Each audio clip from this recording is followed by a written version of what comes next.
Guru Sri Juta Padakamalang. Hare Krishna. Here we are with our channel Bhagavad-gita. Here it is, because here it is, Bhagavad-gita as it is, translation and commentary by His Divine Grace A.C. Bhaktivedanta Swami Prabhupada, and my name is Labanga Latika.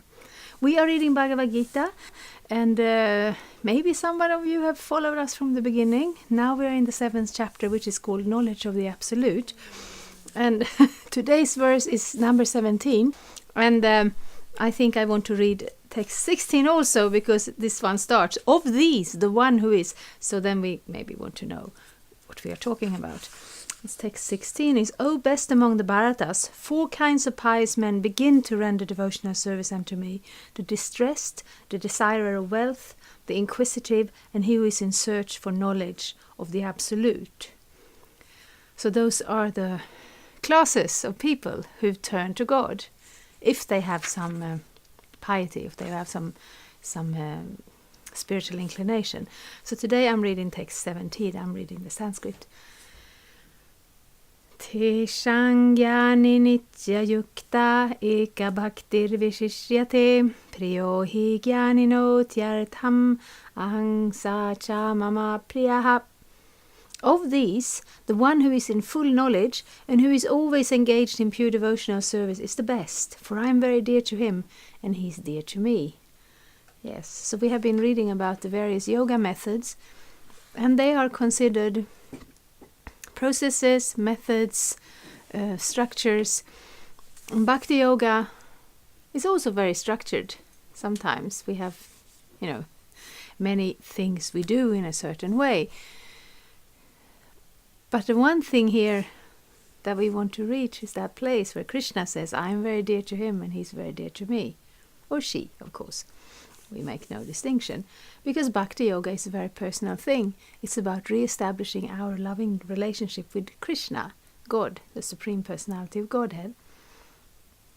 I'm reading the purport. Free from all contaminations of material desires, the distressed, the inquisitive, the penniless, and the seeker after supreme knowledge can all become pure devotees, but out of them, he who is in knowledge of the absolute truth and free from all material desires becomes a really pure devotee of the Lord. And of the four orders, the devotee who is in full knowledge and is at the same time engaged in devotional service is, the Lord says, the best. By searching after knowledge, one realizes that his self is different from his material body, and when further advanced he comes to the knowledge of impersonal Brahman and Paramatma. And when one is fully purified, he realizes that his constitutional position is to be the eternal servant of God. So we may repeat this a little bit here and there, because it is at the core of self-realization, of the absolute truth, of any spiritual process, really. Because we do that, we want to come at this from different angles, because Bhagavad-gita, because Krishna speaks Bhagavad-gita to Arjuna, but really Bhagavad-gita is spoken to everybody. Everybody in this material world, we're all looking for something. And we will come to there are so many verses in the Bhagavad-gita, but there is one verse that Krishna says, everybody follows my path in all respects. So there is this path from materialism, ignorance, illusion, to God, Krishna, realization of the absolute truth. Of course, this path is linear in a sense. It's not one point. So anyone can be situated at one particular point, and that's not the same point that someone else is situated in. So that there is that. But the other thing that is also there is this path is there, but we have to decide in which direction we're walking. Coming to this material world means turning away from God. And coming to a certain point, a certain understanding, a certain realization, we sense the futility of this repeated birth and death, repeated endeavor, enjoyment, and then finished. Whatever we do, we aim for it, we enjoy it for a bit, and then it's over. If we like to eat, then of course we have to buy the food, we have to cook the food. You're a devotee of Krishna, you want to offer the food to Krishna as well. And then we eat it. And that moment is very short. And then we cannot prolong it. Of course, we can have a nice long party with our friends and family, and we can eat for a long time. But we all come to the point where we simply cannot eat anymore. So it's finished. That part of the enjoyment is finished. And then it starts over again, and it starts over again. And this is with everything in this material world. There is some desire, there is some endeavor, then there is the moment of achieving whatever it is we want. And then we realize it's over. I was listening. I was listening to the radio, and I don't even remember who it was. But it was someone who had his whole life aimed for... I don't remember it. But some sport. He endeavored, he did his workouts, he became better and better, and he became so good. And he reached that place where he took that gold medal that he'd been always dreaming of. And then he had it. And then he didn't have a goal anymore. And then he kind of sank into some sort of depressive episode in his life. So when we do that, when our aim is something material, either we don't reach it, then we experience frustration, or we do reach it, and then we realize it didn't fill the hole in our heart that always longed for more, because that hole in the heart is Krishna shaped and nothing else can really fill it. But at one point, these persons that are mentioned in the previous verse, they have different motivations. Somebody who's suffering, who is intensely suffering, just wants the suffering to stop. Somebody who wants money and they don't have money, that can become such an overwhelming goal that everything else becomes secondary to it. Somebody can be inquisitive, and sometimes this is compared to, we have spoken about it before, we have 4 classes of people in this world. This is not based on where they are born or, what culture they are part of.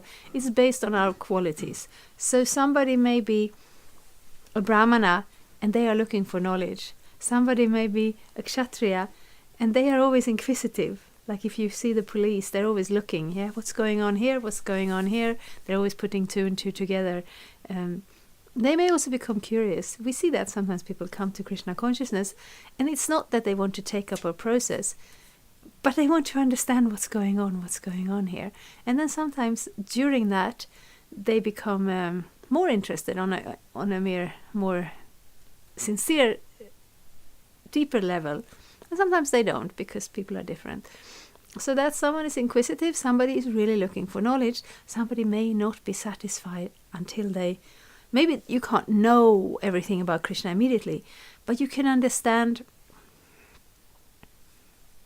the bigger picture of this world, how it's put together. And basically it's put together from inert matter and living entities like us coming here, and Krishna behind all of it. And then of course somebody who wants money, we find it a little humorous to think that somebody would join the Hare Krishna movement and take up bhakti yoga because they are looking for money. But in some parts of the world, because here in the West, you come to a temple and people sit on the floor. We had that. We have a Sunday program at the temple where I live at, which is Almviksgård in Sweden, Järna. You can probably find a link below the film here. And then somebody came here, and they came in and they said, "So what are you doing?" "Well, we're eating." "Why are you sitting on the floor?" And they thought it looked very strange to them. Whereas in India, of course, that is a tradition. You sit on the floor. And in a big temple, it's very, very practical. You can have a big temple room for singing and dancing. And the next moment, you can all sit down and take the meal. So for somebody who has very little, this existence, living in the ashram and having 3 sets of clothes and their food is eaten on the floor, that's maybe a step up. It's possible.